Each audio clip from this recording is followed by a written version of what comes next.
1st of September, Rabbi Moore, Parsha Hashavua with Rashi Shoftim.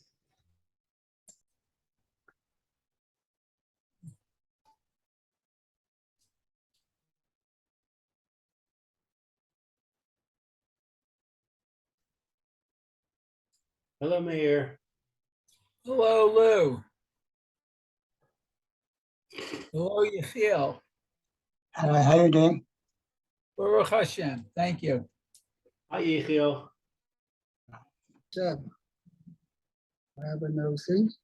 That's interesting. You hear me? We can hear you. We can't see you. I know, it's got an interesting thing that since you've had your new Zoom connection, yeah, I always have to turn on the video manually. I don't know why that is, but anyway. Probably a setting somewhere that Right. that tells me that. I'll look and see if I can find it. Okay. Let's go.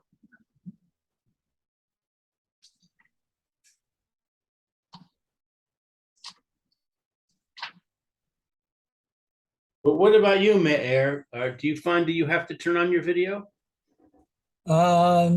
Yeah, in this case, I think I did. Okay. With Rabbi Levitt, I have to turn both the video and the microphone on. Yeah, me too.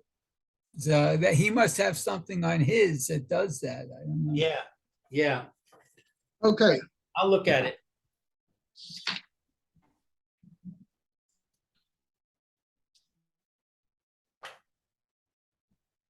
Yeah, okay, we're up to Pasuk Zayin. Which Pasuk? Pasuk Zayin. Chapter Yud Zayin, Pasuk Zayin. Yato Edim. Meir, will you please read? Okay. Yad ha'edim tihye bo rishona lachamito v'yad kol ha'am b'achrona uvi'arta hara mikribecha. Okay. There's no actual Rashi on this. Let's translate the Pasuk. So what it says, the hand of the witnesses will be on him first. Oh, to put him to death. Oh, so, okay. And the hand of all the people, the achrona, last, I guess, afterwards. Maybe. Well, after, right. Okay, after. And you will destroy the evil from within you. Or maybe better, rather than destroy, remove. You shall remove the evil from your midst. For instance, we have bio chometz, which doesn't necessarily mean destroying the chometz, but means removing it from your property. Oh, that's interesting. So now in Shvius as well, we have zman habiur, which means when you no longer are supposed to have Shvius fruit of that particular fruit. Let's say, for example, plums. Well, actually, we're still in the plum season, but let's say apricots. Okay, so once there's no longer apricots available in the field, then one is no longer supposed to have the shvius fruit, apricot fruit in the house. So what should you do? You have to go out and make it hefka, and then after the zman habiyah is finished, meaning it's for sure after the time, then you can bring it back into your house. But there, bio again means removal from your house. Doesn't necessarily mean destroying it. Okay.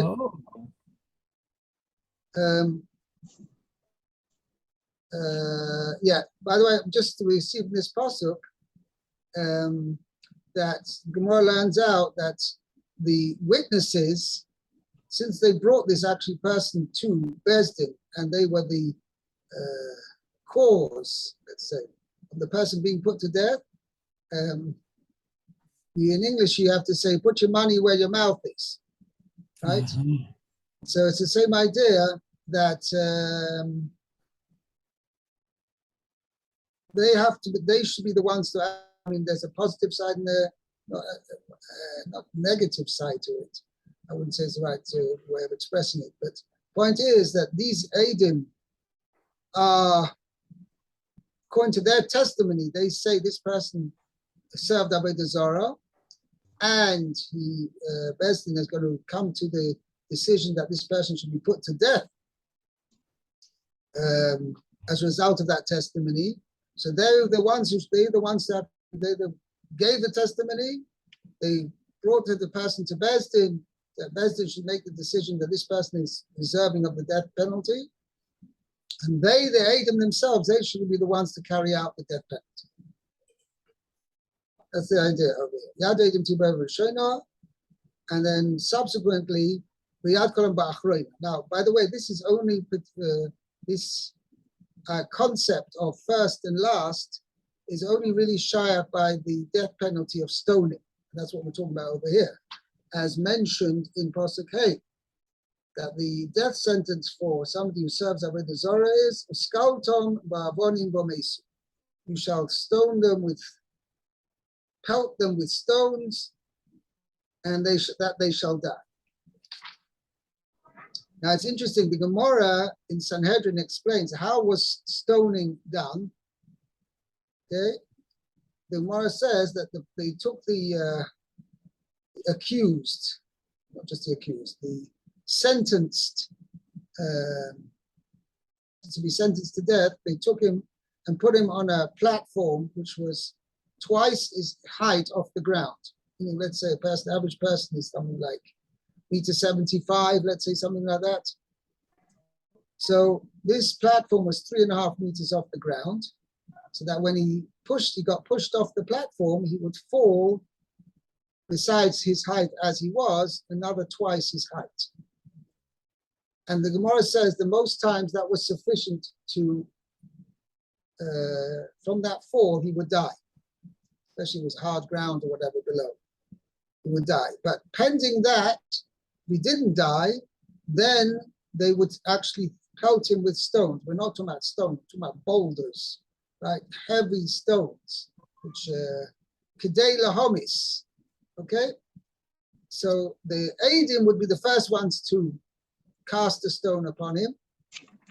And if the first stone didn't finish him off, then Yad Kolam Ba'achroina, then subsequently the other members of the community would also cast upon him boulders that would finish him off. There was of all the 4 forms of death, stoning was definitely the most gruesome. Okay? It doesn't necessarily the person had suffered tremendously because it was all in a matter of seconds that it happened. Okay, he was pushed off and they could see if he died or not died, and then they would then cast stones upon him. But nevertheless, the disfiguration of the body was definitely the most with regards to stoning, rather than any of the other three forms of Misa, which were beheading,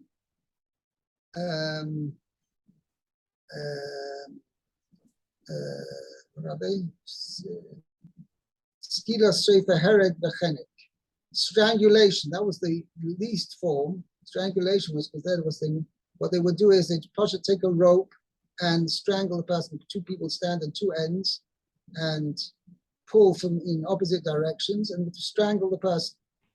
Okay. Beheading would take a sharp sword and remove his head. Sreifa was, they would, again, similarly, take a rope and hold him to open his mouth, to get his mouth open. They would be gasping for breath, and then it would pour molten lead down his throat. So this way, I mean, he was like burnt from the inside. It's a matter of, it was almost instantaneous death. But the thing of that thing, there was almost no disfiguration both by strangulation for sure and by streifa. There was no disfiguration of the body. Whereas by stoning there was. Okay. Let's go on to Pasuk Ches. Okay. Ki yipale mimcha davar le'mishpat ben dam ledam ben din ledin uven nega lanega divrei ribot sha'arecha v'kam ta'alita el hamakom asher yivchar Hashem Elokecha bo. Okay.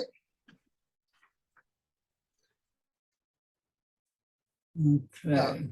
this is actually a follow-on from the beginning of the parsha. First parsha, the beginning of the parsha says you've got to appoint in each town, you've got to appoint a separate beis din. Now, this is telling you that if the lower court, the lower beis din is unable to decide the matter, so then you refer to a higher level court. Okay? And if the higher level court can't come to a conclusion, so then you take it, go to the highest level, which is Elamokim Hasheyivcha Hashem Elokecha Boi, which is Yerushalayim. By the way, I don't know if it's a point which I mentioned in last week's Parsha. I actually went through it. Went through the whole Parsha. It's mentioned, I think, 14 or 15 times. Elamokim Hasheyivcha Hashem, to the place which Hashem will choose. But Yerushalayim is not mentioned by name. And it's obvious that we're referring to Yerushalayim because this was Har HaMoriah, where Avraham Avinu sacrificed or brought Yitzchak to be a possible sacrifice. And that's where he sacrificed the ram. It was the same place where Yitzchak went, Losuach Basodeh, to meditate in the field. And it was also the place where Yaakov slept when he went on his way from home to the house of Laban. Okay, and it was a well-known place. This is the place where the Shekhinah is. Yet the Torah never mentioned it by name. It's interesting. I heard a tape. He quoted the Moreh Nevuchim, Rambam Moreh Nevuchim. Says something very interesting. The Rambam says that why didn't HaKadosh Baruch Hu mention it in the Torah specifically by name? So the Rambam says, in order that the tribes should not have a dispute among themselves, in whose territory the Beis Hamikdash will be built. So Hashem kind of left it as somewhat, I can't say undecided is the right word, but Hashem left it open.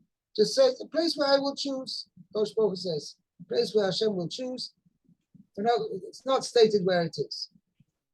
It sounds very interesting because it's pretty obvious where it was. Lemaisa, how did David HaMelech know where it is? How did Shlomo HaMelech know where it is? Well, this is the place to build the Beis Hamikdash. It was very obvious. I'm not sure. Rambam says it. I'm not going to. Who are we to argue? Could be there are other reasons as well. But anyway, but here as well, you've got this thing that Pasuk doesn't say. Right, you come to the place where Hashem will choose. This place where Hashem will choose to rest His Shekhinah. Okay. Okay. Yeah. It says Rashi. Rashi. Okay, it says Ki Yipale Mimcha. Okay, so this is says hidden from you. Kol Hapila'ah Lashon Havdalah Uprisha. Kol Hafla'ah. Right, when it says it was the use of this root, Pei Lamed Aleph, right, is the expression of Havdalah, separation. Separation of Prisha. I don't know how they get the difference between the two. So you translated it. Let's see a second. Abstinence.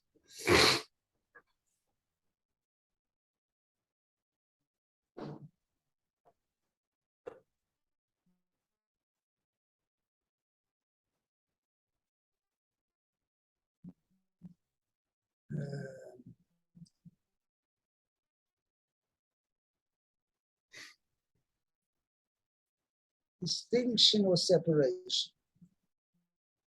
Okay, meaning, so this particular case, Shadova Nivdel and Mechusim Mincha, meaning the matter, right, is beyond you, meaning you have not managed to fathom the essence of the matter to know to make a halachic decision. So the thing is, the matter is beyond you. Okay.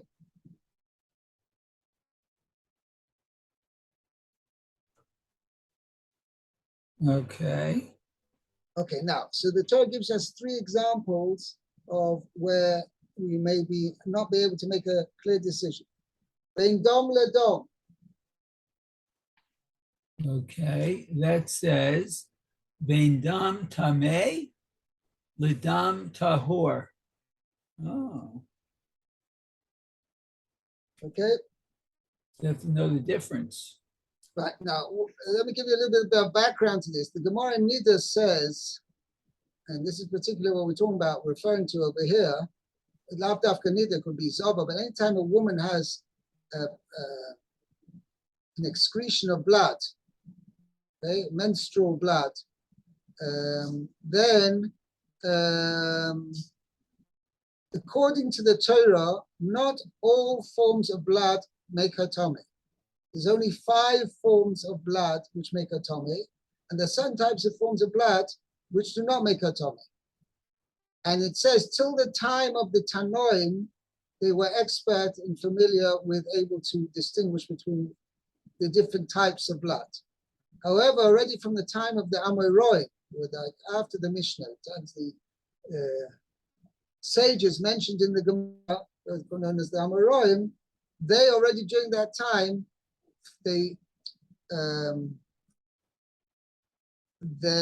physical ability to be able to determine between the different types of the different hues of red, which was determine whether this is dam tome or dam tor, they were not able to do that anymore. So they made a rule that anything that is red, anything that has a redness of blood, that's already tome.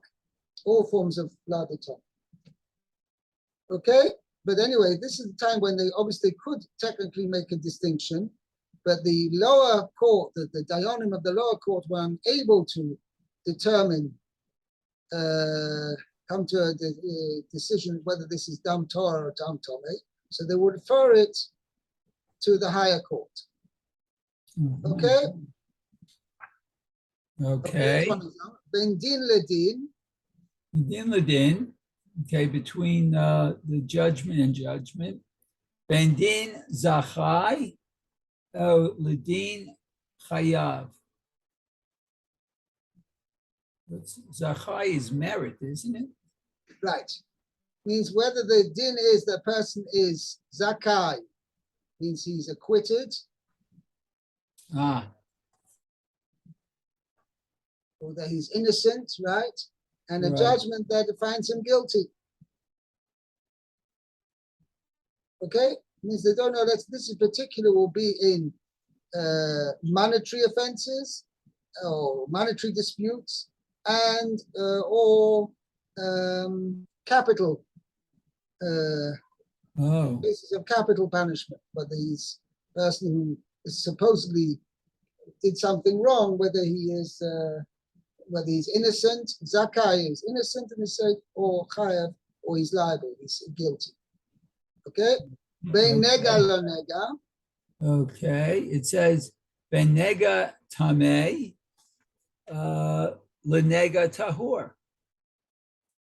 Okay, so it's a impure affliction or a well, affliction, tzoras mark, whether which is Tome, and a tzoras mark which is Torah. Oh, it's By the way, Torah. this is interesting because, as we know, Bezdin is not exclusively Kohanim.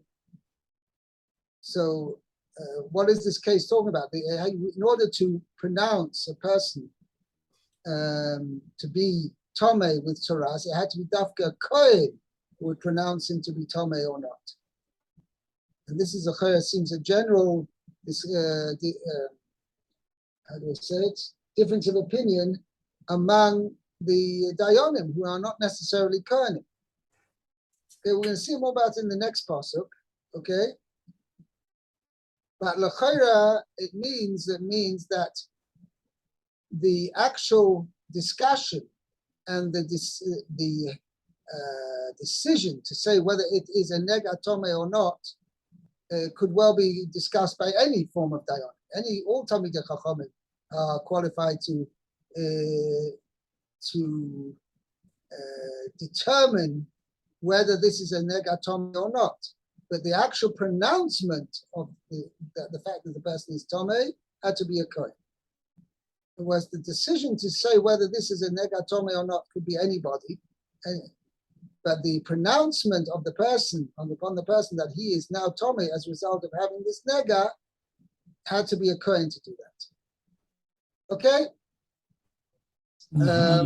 Divrei Rivois. Okay, Divrei, words of Ribot is quarrel, isn't it? Words Right. of Dispute. Okay. Shehiyu Hachmei Ha'ir Hokim B'Davar. Oh, that the wise people of the town would be divided about this thing. Okay. Right, they disputed. There's a dispute among the wise men of the town in this matter. Zeh metame v'zeh metare. Oh, that they would declare him impure or pure, I guess. Right. In other words, Zeh metame v'zeh metare is going on bein dom ledom and bein nega lo nega. And as far as bein din ledin is concerned, Zeh mechai v'zeh mezakeh. One dayan says this person is chayav, and the other one says he is innocent. Okay? By the way, as we know, we always, as a rule, the Gemara says that Bezdin is always made up of an odd number of dayanim in order to avoid a split decision as much as possible. However, this doesn't avoid it entirely, because obviously that's the case over here. What's the problem? Let's say two dayanim say he's chayav, and the other dayan says he's zakai. So then he's chayav, because you've got a majority ruling. Achrei rabim lehatos, follow the majority. Obviously, this case is talking about where it's necessarily the third dayan is undecided. So you've got one dayan saying one thing, another dayan saying the opposite, and the third one is undecided. So therefore, you've got a split decision. Okay, so what should you do? V'kam tov Elisa. Oh, v'kamta v'alita. Okay, should get up and I guess get up. Go up, ascend. And go up. Okay. Yeah, Milameh, this teaches us Shebeit Hamikdash Gavoha Mikol Hamikomo. Oh, that the Beit Hamikdash is higher than any other place. right. All places. Even the Bells Beis Medrash, right? Right. By the way, if you think about it, I mean, first of all, the Har HaBayis, as we have now, has sunken into the ground quite deeply. Oh. Okay? And besides the fact that the Har HaBayis was the highest, well, it actually wasn't the highest, let's say it was the highest point in Yerushalayim. It wasn't necessarily the highest point in the area, because the Gemara says it wasn't mamash the highest point, it was close to the highest point. It says, Ben Kesefov Shochet. that the Beis Hamikdash is supposed to rest between the shoulders of Binyamin. So imagine Zois HaBracha, which the Gemara learns out, it wasn't to be on Binyamin's head, maybe at the highest point in his territory, but it was Ben Kesefo, between his shoulders. Very interestingly enough, that the Gemara says that the highest point in the area of Yerushalayim was Ein Itam. Okay? Now, where's Ein Itam? So the Gemara says it's near Mei Naftoyach. Okay? I'm not sure, but some say, by the way, the Mei Naftoyach is where, if you're familiar, where Lifta is. You know where Lifta is? And the main highway out of Yerushalayim is to the right, which is basically, and the high, like the hill next to Lifta, is actually Romema. So comes according to that, I don't know, maybe things have changed geographically in time, but it seems that the highest geographical point in the Yerushalayim area was Romema. I don't know whether that's the, if you look about actually in the topography of Yerushalayim, it's pretty much, I think it is the highest point. Okay.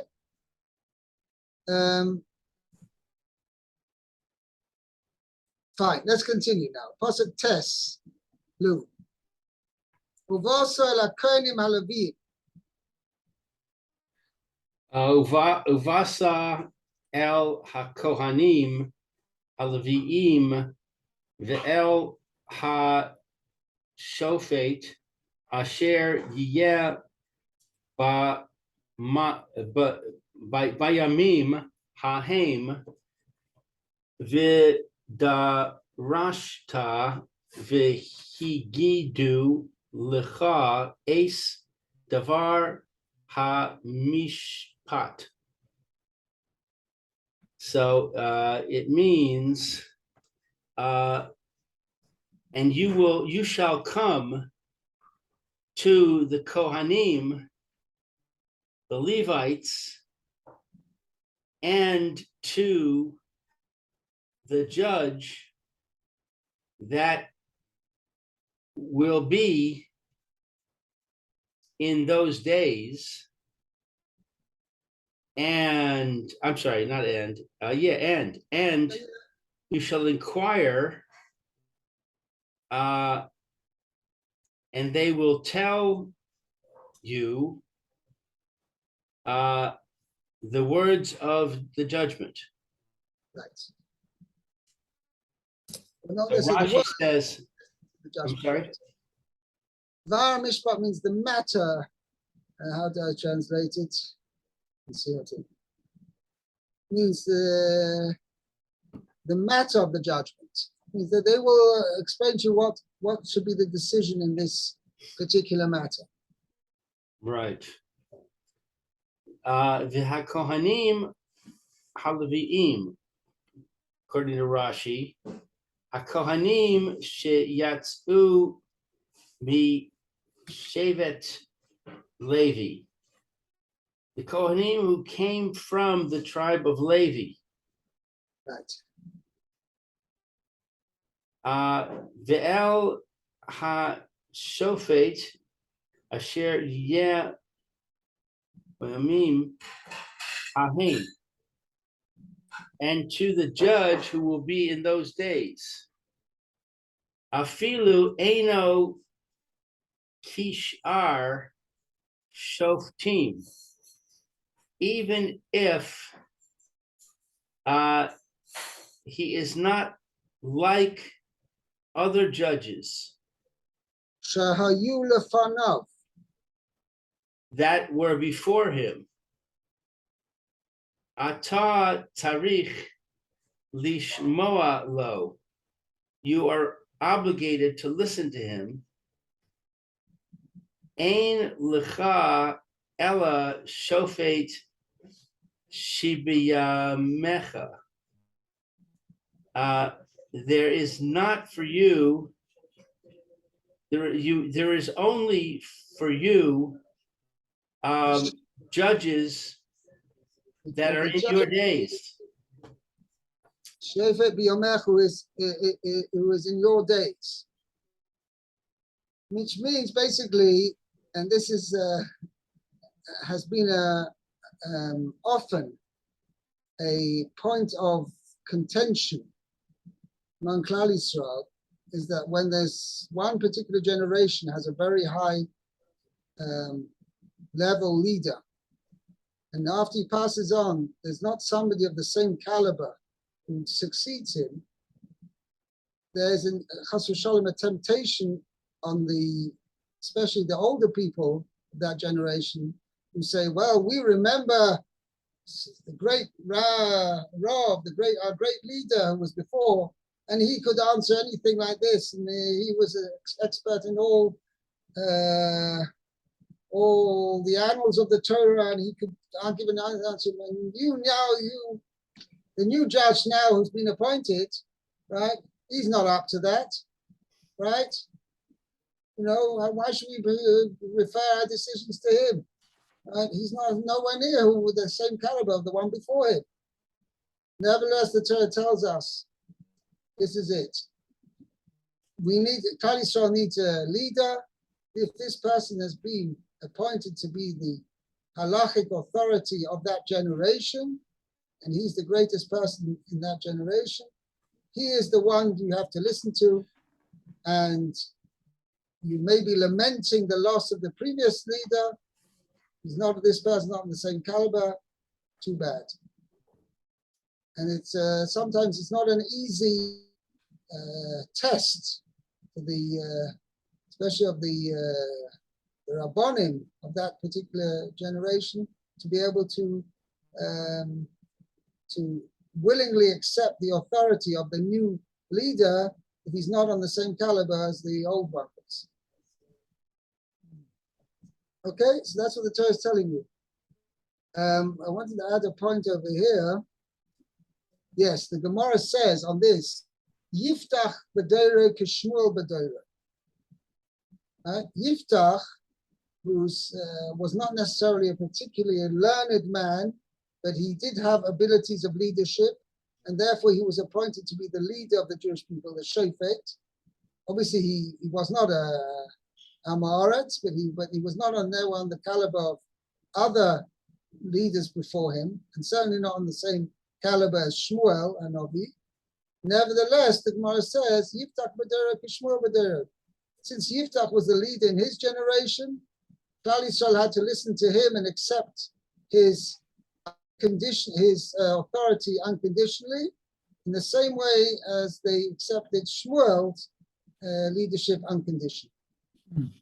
That's this concept over here. By the way, just one other small point before we finish. Why mention Kohanim and Levim separately? I mean, if anyway, it didn't necessarily have to be Kohanim and Levim. But we will see this, you see it's mentioned a number of times particularly in this week's Parsha. As a rule, the Talmidei Chachomim of the Jewish people came from the Kohanim or the Levim. Because since they were dedicated to the service of Hashem and would spend, as the Rambam writes, that the tribe of Levi was, Baruch Hu told us to provide